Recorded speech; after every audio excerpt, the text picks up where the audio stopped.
everyone. Welcome to the Gloucester Unitarian Universalist Church. We are so happy to be back together again. This is only our second time back in person since Christmas Eve. For those of you who might be just getting to know us a little bit better this morning, we are very proud of being the first Universalist congregation in the country. And as I like to brag from time to time, that makes us older than the country. We were gathered in 1779. So we welcome visitors and lifelong members, people of different beliefs or no traditional belief, and people of all sexual orientations and gender expressions. We care about the natural world, about justice for all, and about each other, and about all of you. And I have some good news for those of you who might not have seen the announcement in our weekly email. The Board of Trustees voted this week to make mask wearing optional while we are seated. So I'm seeing some masks coming off faces. This is reminding me of what my predecessor, Reverend Wendy, told me about back in the 1970s and 80s. On hot summer Sundays, she could invite the gents to remove their jackets. So you are invited, ladies and gents and everybody, to remove your masks while we're seated. We'll put them on again when we're singing, and if you're moving around, we ask you to put them on again. But otherwise, we are slowly returning to normal. A warm welcome to visitors. If you would like to get better acquainted and find out more about our faith community, please either sign the guest book in the vestibule, or you can fill out one of the yellow cards that are located on the backs of the pews. And feel free to just place the card in the collection plate a little later in the service, and then we'll get in touch with you. We haven't returned to our traditional coffee hour yet, but we will be serving coffee out in the vestibule following the service, and we hope you'll stay and get acquainted. And also a very warm welcome to everybody live streaming with us this morning. That's been a real joy to watch that grow over time now. We hope that this will be a rewarding hour for you. And as we have tried to do each week, we have attached the order of service to our weekly email for you to download so that you can follow along from home. Before we get started, again, folks at home, if you want to get a chalice or a candle to have handy so that you can light it with us during that part of our service, and so that we can feel connected in spirit even though we're not all together. We have a few announcements this morning. This coming Thursday, March 10th, the Cape Ann Museum will hold its second Coven Memorial.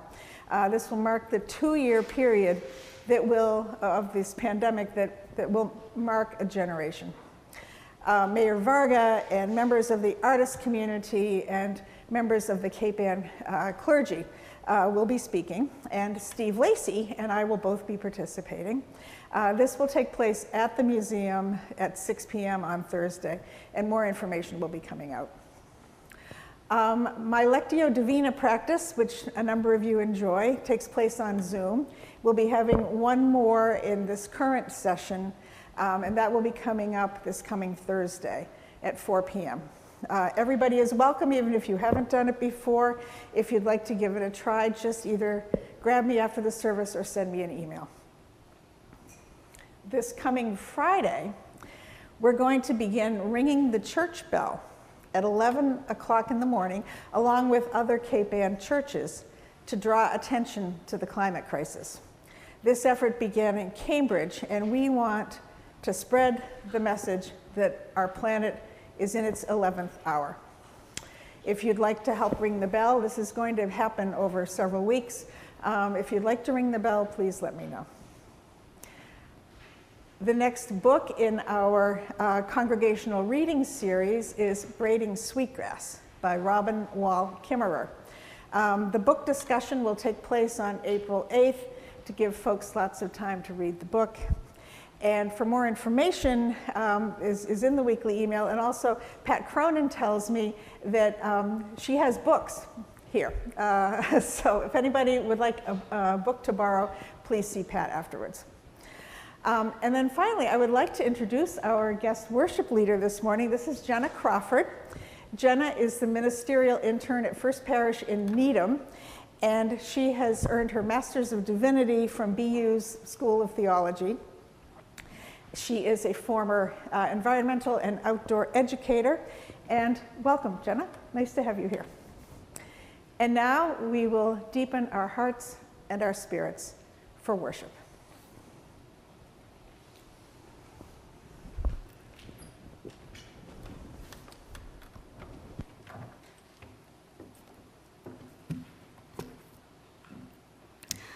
The storm is passing over, the old hymn says. Except, except, except. The storm has not passed over just yet, has it? Here, for this hour together, we rest in the eye of the storm. We gather not as a changed people, but as a changing people. Here in the eye of the storm, the calm, common center, the place where the pressure reduces, where the winds die down, we are finding one another, near and far, in new ways of being together, again and again and again.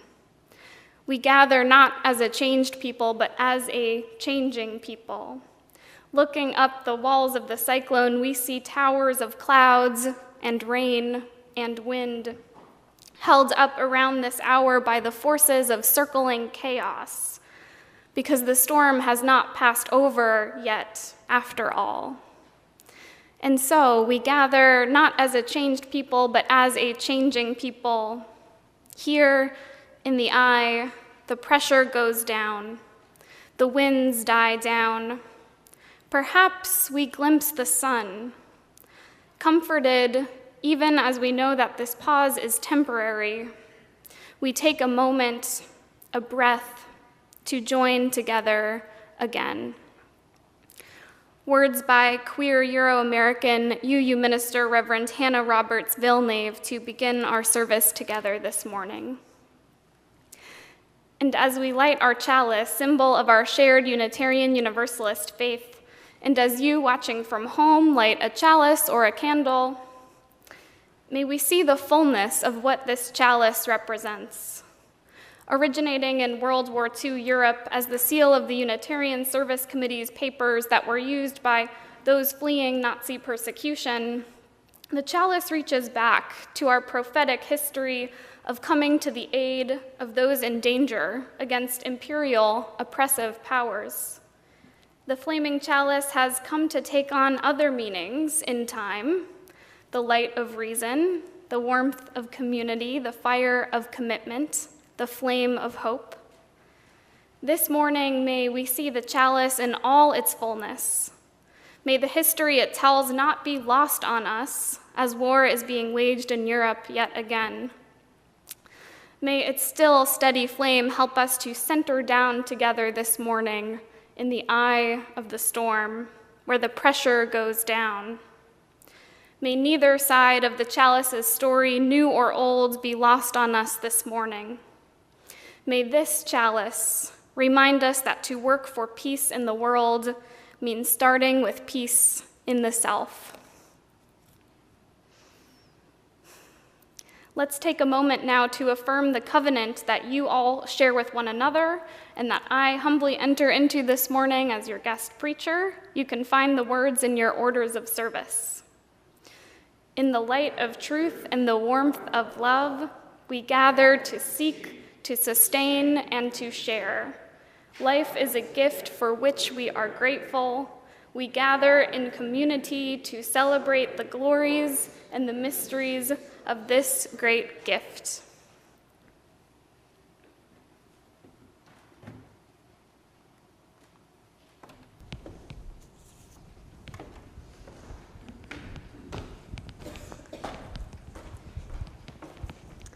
For our wisdom moment for all ages this morning, we'll hear the story of beautiful Paul, and Reverend Janet's going to help me act out the story a little bit.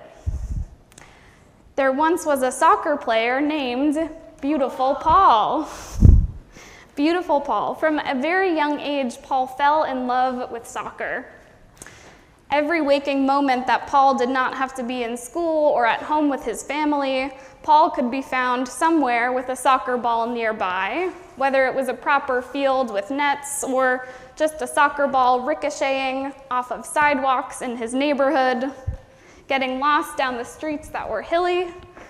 On those hilly streets, the team playing downhill always had a certain disadvantage or a certain advantage called gravity, but Paul didn't care. He just loved being out there. To him, soccer was love. It was no surprise to anyone then that Paul decided when he was a little bit older that he wanted to try to play professional soccer. He couldn't imagine doing anything else with his days than this thing that brought him so much joy. He practiced and practiced and practiced. And eventually, Paul got really good enough to be drafted to a professional soccer team and start making money for playing soccer. This was Paul's dream come true. So Paul moved across the country for his new team, but soon started noticing a peculiar thing. You see, he was surprised how infrequently his new soccer coach smiled. Paul would often find the coach sitting in the locker room, scribbling down plays in dry erase marker, frowning, erasing them, and then starting over. In fact, Paul's teammates could hardly be found smiling either. This struck him as strange and confusing. But then during Paul's first game with the team, he started to get a glimpse into why the players were so serious all of the time.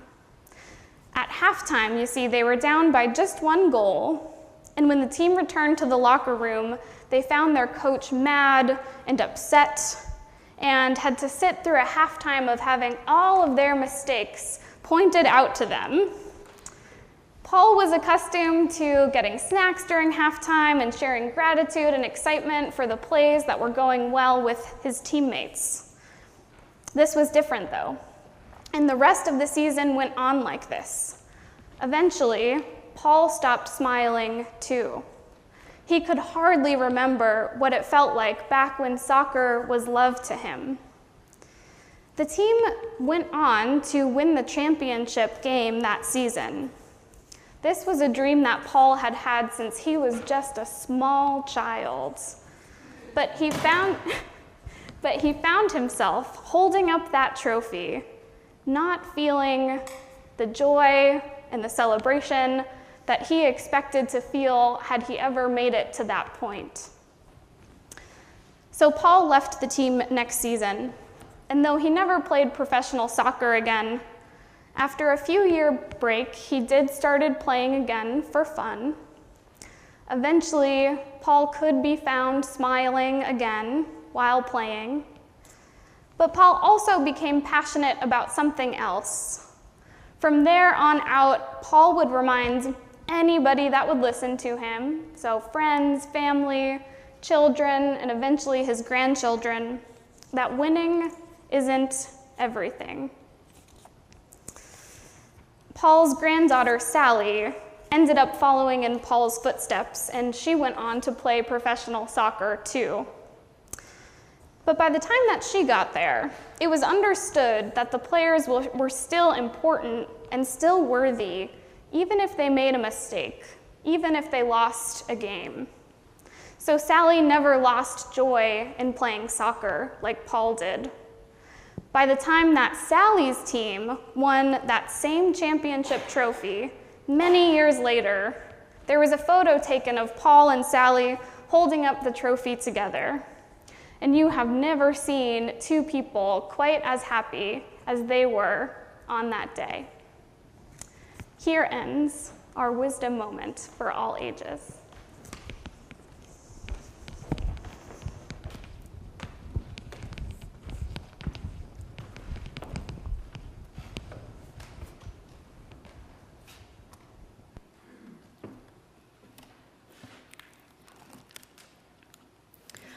Will you join me now in the spirit of prayer and meditation? Spirit of life and love, God of many names and many understandings, we come to worship today as imperialist ambitions have run amok in Eastern Europe. As all of Ukraine, soldier and citizen, parent and child alike, remain under threat. As every major city has either already been the target of an air raid or lives in constant fear of one. As parents walk through war-torn streets with their children, at a loss for how to keep them safe, wondering if their child will ever be the same again. We come to worship today unsure of what the next week may bring in our world mired by both pandemic and conflict, and grieving those already lost to this war, or grieving perhaps one idea of what our post-pandemic world might look like. Whether in this present moment you are feeling disbelief or an empathy that shatters your heart, powerlessness or faithful commitment, heaviness as you worry about loved ones on either side of the border, or outrage that imperialism, authoritarianism, or ethno-nationalism could be taken this far.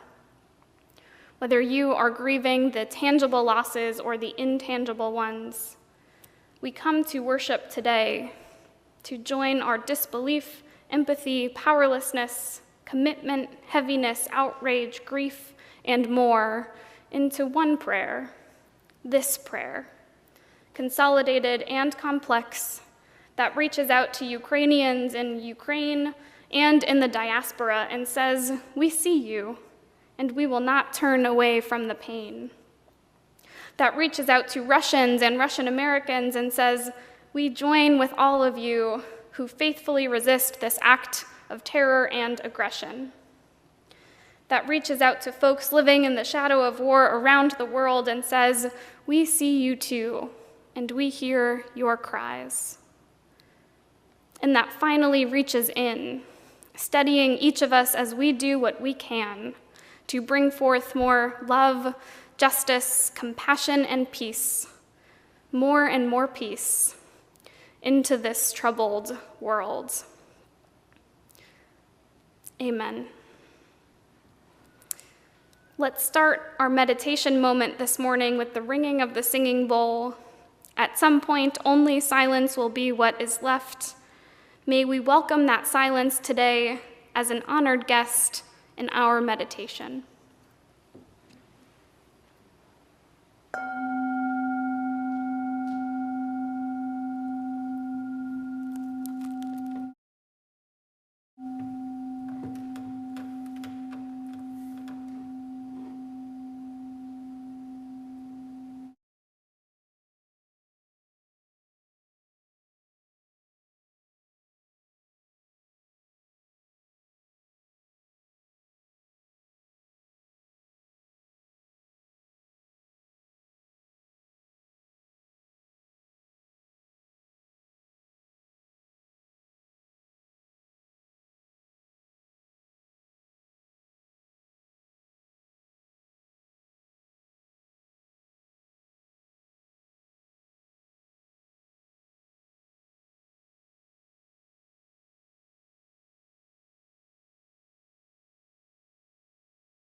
I realized that I made a mistake and I left out an announcement. Shep, would you like to come forward and make your announcement?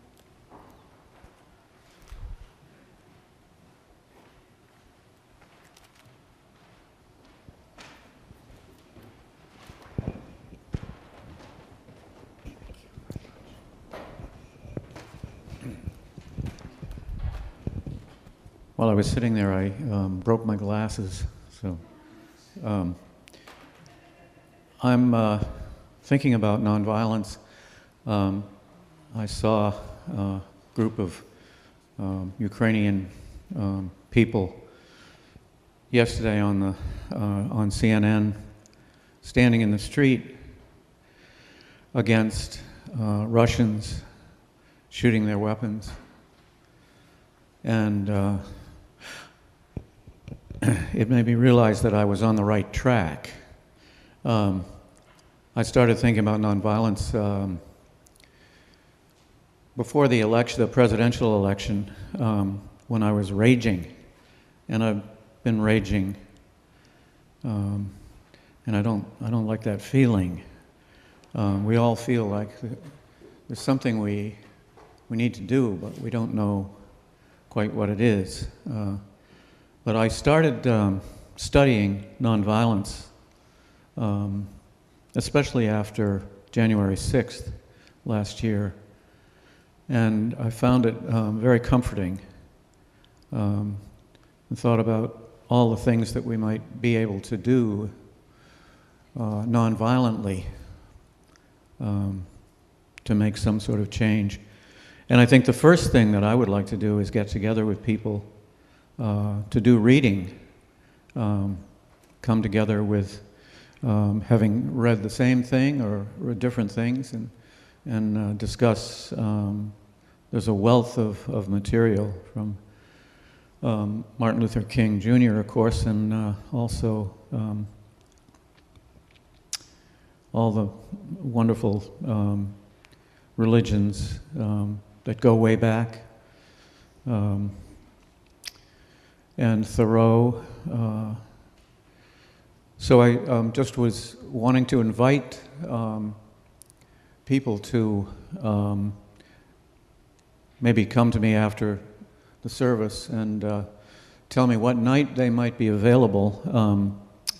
We've got some people who have said Thursday would be good, and we can do it here in the church, and it would be very informal, but just to come together for an hour or so and talk about this fascinating and heroic concept of nonviolence. Thank you. Thank you.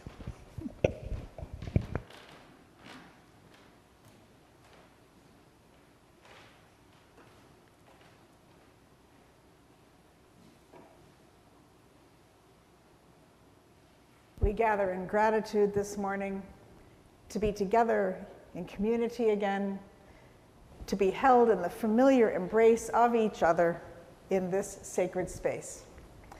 In this moment, we are grateful to all those who came before us, who made this church possible through their generosity and their commitment.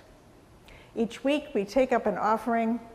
We give to carry our church forward into the future and to support all of our work in the wider world. Our offering this morning will now be gratefully received. Blessings upon the givers and upon your gifts.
Our reading this morning is an excerpt from the creative essay called Evidence by queer Black author Alexis Pauline Gumbs.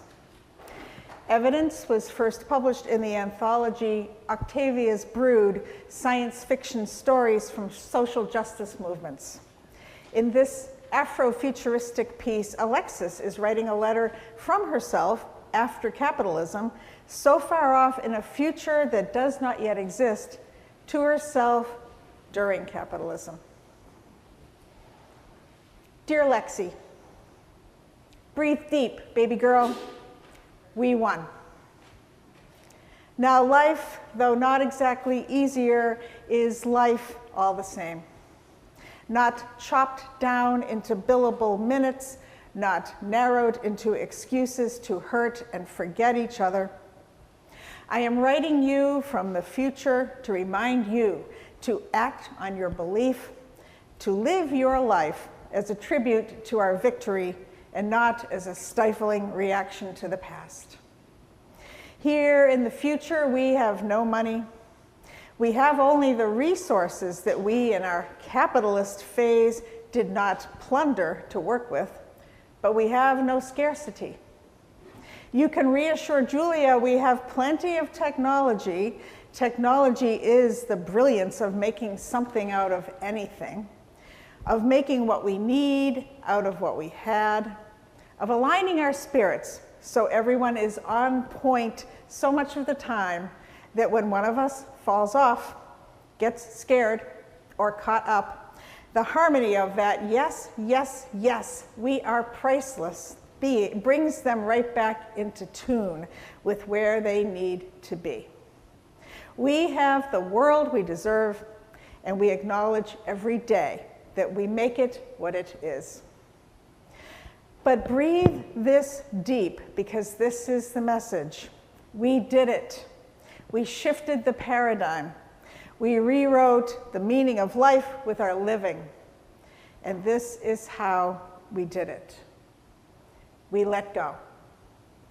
And then we got scared and held on, and then we let go again. Let go of everything that would shackle us to sameness. Let go of our deeply held belief that our lives could be measured or disconnected from anything. We let go and retaught ourselves to breathe the presence of the energy that we are, that cannot be destroyed, but only transformed and transforming everything. Breathe deep, beloved young and frightened self, and then let go. And you will hold on. So then let go again. Here ends our reading.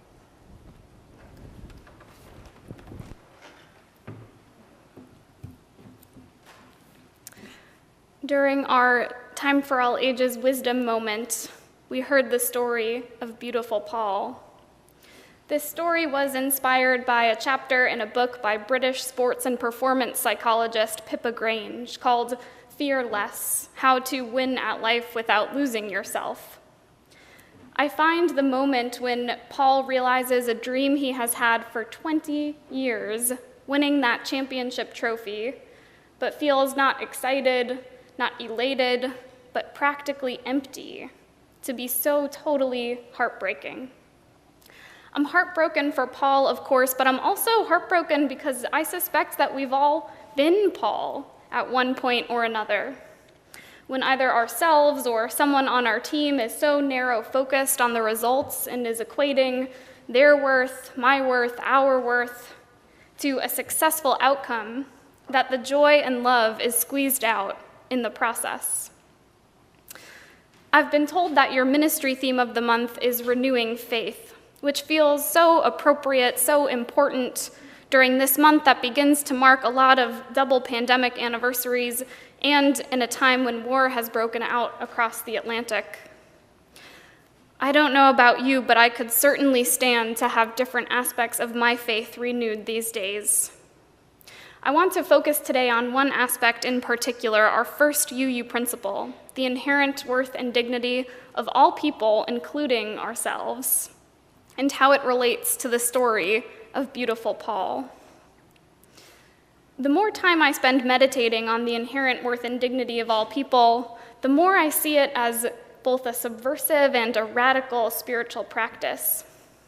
In the first place, it is a dramatic counter to a national culture that commoditizes workers in low-paying or menial jobs, that generates othering on a national scale, contributing to our xenophobic immigration policies, our national white supremacy culture, or the recent trans and homophobic legislation passed in Florida and Texas. Or that creates an entire world of marketing and advertising hinging on the consumer's belief that they are, in some way, not good enough.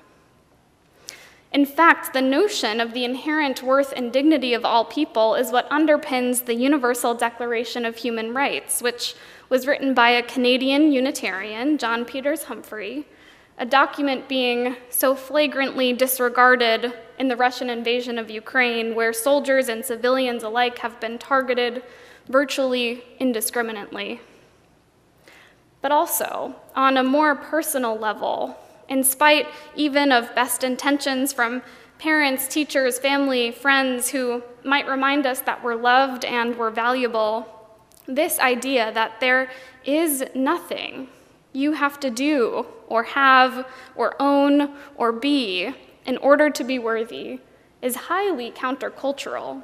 It's not a message we hear all that often in the American context. To elaborate, this principle is saying you don't have to have the house with the picket fence, spouse, and 2.3 kids, or have a certain caliber of job, or any job for that matter. You don't have to be able to respond to the pandemic in any kind of particular enlightened way, or have accumulated such and such life experiences, or have done X things, or have never done Y things, in order to be worthy, whole, and complete just as you are.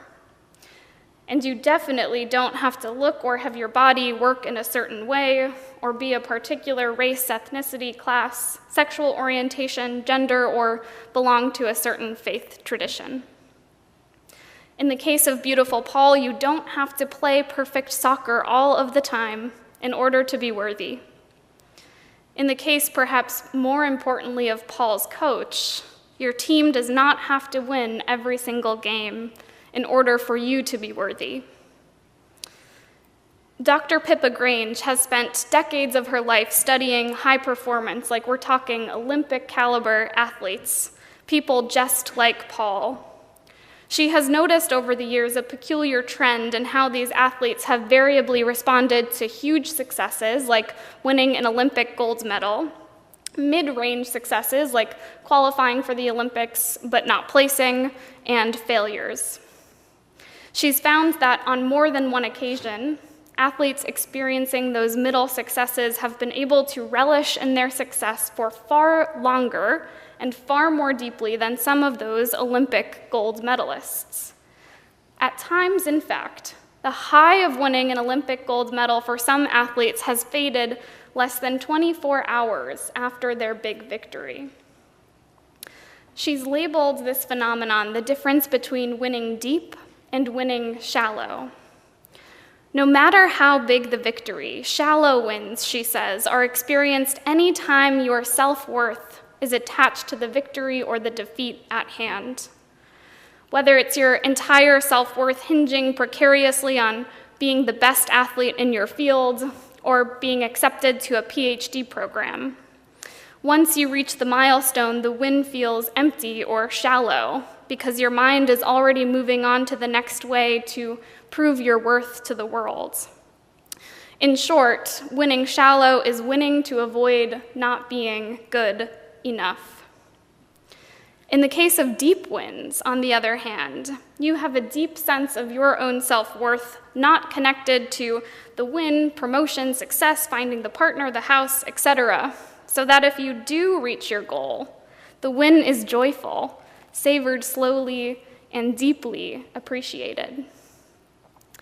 I think the radical side of what Dr. Pippa is saying here is actually not the case for detaching your self-worth from external things in the case that you fail, which is how we usually hear this talked about, Don't invest your self-worth in if you get this promotion at work, because if you don't, you'll be devastated. This is not that kind of argument. Instead, it's for detaching self-worth from external things in the case that you succeed. Because if you needed the success to prove your value to yourself or anyone else, you're robbing yourself of the chance for the joy and the deep gladness that comes from the journey itself. Though Paul's story or the Olympic gold medal is a stark and tragic example, I think that most of us do this to a certain extent. It is the anticlimactic and always surprising end to the thing that you were sure would make things feel different when it was over.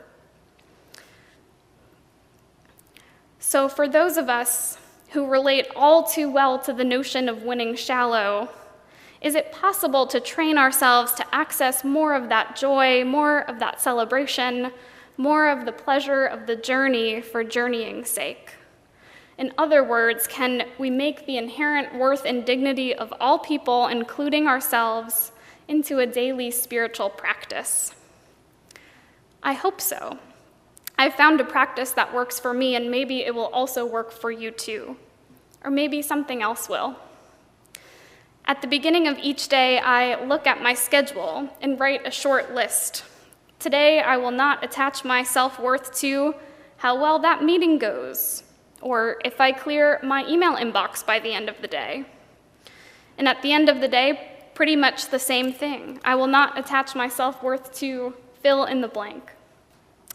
And some actual recent things that appeared on my list were the predictable, how much I accomplished today, and the completely surprising, how wrinkled my clothes were, or how quickly I did or did not get over this head cold. Apparently, there was some small part of me who thought I was not good enough because my clothes were wrinkled. I started this practice because I experienced a concussion in December, which had a myriad of effects, but baffling to me was that it influenced even the way that I thought, that I put together thoughts in the weeks that followed, as I learned concussions often do. And I learned quickly and had to reckon with the fact that I had been equating my self-worth to the quality of my thinking, unbeknownst to me before my injury. Even though I had been professing for years this idea of the inherent worth and dignity of all people, I hadn't exactly been extending that belief to my own self, one of the most important places to begin. And this is why I say this principle is so radical and so subversive. In a culture both capitalist and ableist, where our worth comes in one distinct way from what we produce, it's prophetic to push back against that. It's prophetic and it's powerful, at the end of the day, to take inventory of the things that will not topple or touch our sense of self-worth. For our reading this morning, we read a piece of Afrofuturistic fiction by Alexis Pauline Gumbs, writing a letter after capitalism to herself during capitalism. She says, "Here is another part of that letter, not yet shared." She writes, "Just breathing is like a choir, and I have the presence of mind and the generosity of spirit to even be proud of the you that I was when you are reading this. Back in capitalism with all of our fear and all of our scarcity-driven behavior contradicting and cutting down our visionary words. Counter-poetics, right? I am proud of you for being queer.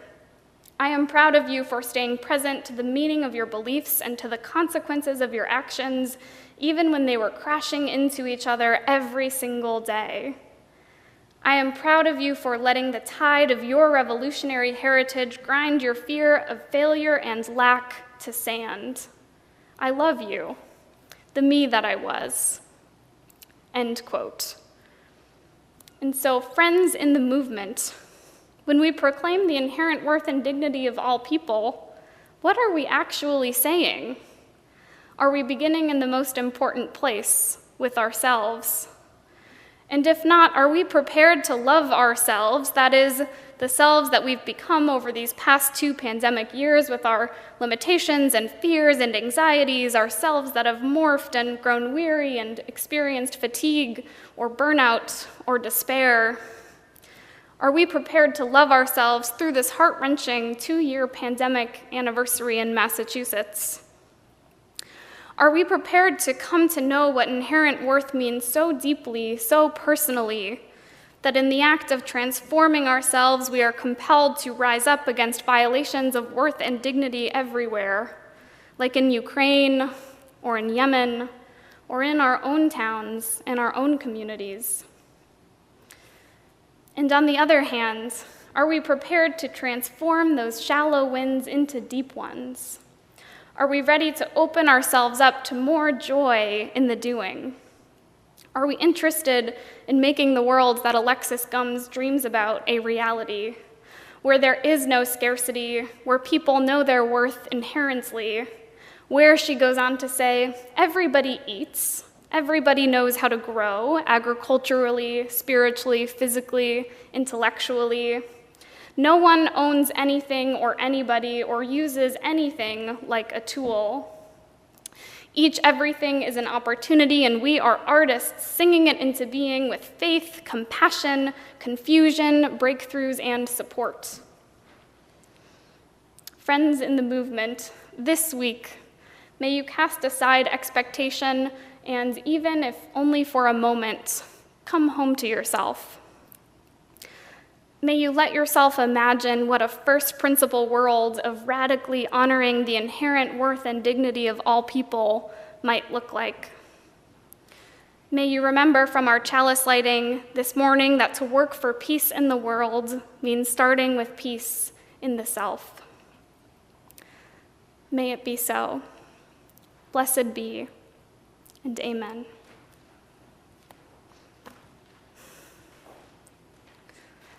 Our closing hymn, There's a River Flowing in My Soul, was written by Faya Ora Rose Torre, formerly known as Rose Sanders, a community activist, attorney, and judge who has been fighting for equality for all people since her involvement in the civil rights movement. In 1973, she became the first Black woman judge in Alabama's history.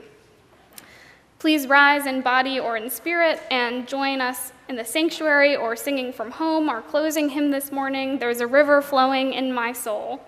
The lyrics can be found at number 1007 in your teal hymnals.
As we close our worship today, take these words written by Euro-American UU minister and co-founder of Trust, transgender religious professional UUs Together, Reverend Sean Parker Dennison, with you as a benediction.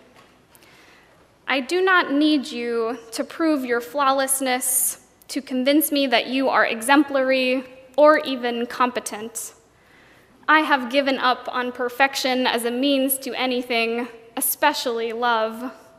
I do not long for unparalleled greatness, phenomenal talent, or the always adequate.